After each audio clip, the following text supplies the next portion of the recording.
More than 70 organizations worldwide, including the UN and the International Olympic Committee, have been targeted by cyber attacks. The company McAfee uncovered the hacking. They believe it's the biggest breach of network security to date. It claims there was one state actor behind the 5-year campaign. Well, I'm joined by our technology reporter, Daniel Emery. Daniel, first of all, how is this done? What are McAfee saying? Well, what they've done is it's quite a clever way of targeting people. They've done what's called spear phishing. So rather than spear phishing, there's lots of fish terms in here. So rather than sending a barrage of emails at a whole company, which is what you would call trawling, they've located specific individuals that would have enough security and clearance to get in the system, and then they've written custom emails to them. So, dear Nick, please find an important document you'd read.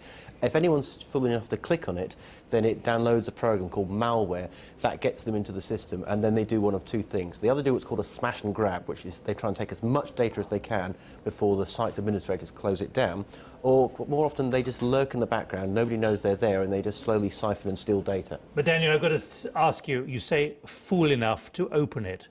Of course they can't know. I can't know when something like this is aiming at me. Well, exactly. This is the thing. I mean, if you've got computer knowledge, you'd spot, it's an exe or a com file. But as you say, most people don't know this. So there's an attachment on an email. Yes, you could actually see on the email it would say com exe. It would look unusual, and you'd think, well, what's that? As an attachment. As an attachment. But of course, if the attachment's written in such a way that it could be called important document dot exe, you just see the important document, you click on it, and of course by that point the payload is in. So it's designed to... Or in a different language, of course. Well, exactly, of course. If you disguise it, if you send it to someone in Arabic, for example, but it had the thing, you might not even recognise the characters.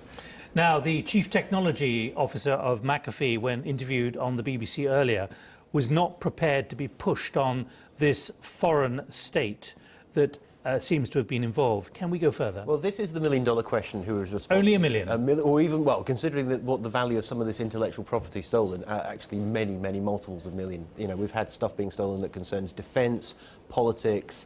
This stuff is worth its weight in gold. Which state? That's a good question. Certainly, if you look at the track record and other companies, if you remember in March, Google accused China of hacking into its Gmail systems, and there have been a lot of accusations and finger-pointing at China. Was China actually responsible for this? We don't know the answer to that, but certainly questions have been raised. I have to press you. Will there have been some kind of digital fingerprint which is recognisable somehow? Probably. Halfway between a possibly and a probably. Certainly when you look back at where the data, the stuff has come from, there will be a virtual trail. Whether that virtual trail leads directly to a specific country or whether it's kind of round the houses slightly through a host, if you will. So but these guys know what they're talking about. They will have a pretty good idea of where it actually came from. McAfee won't actually name a country, but certainly there is rumour and speculation. But we can assume they've got the code somewhere. We can.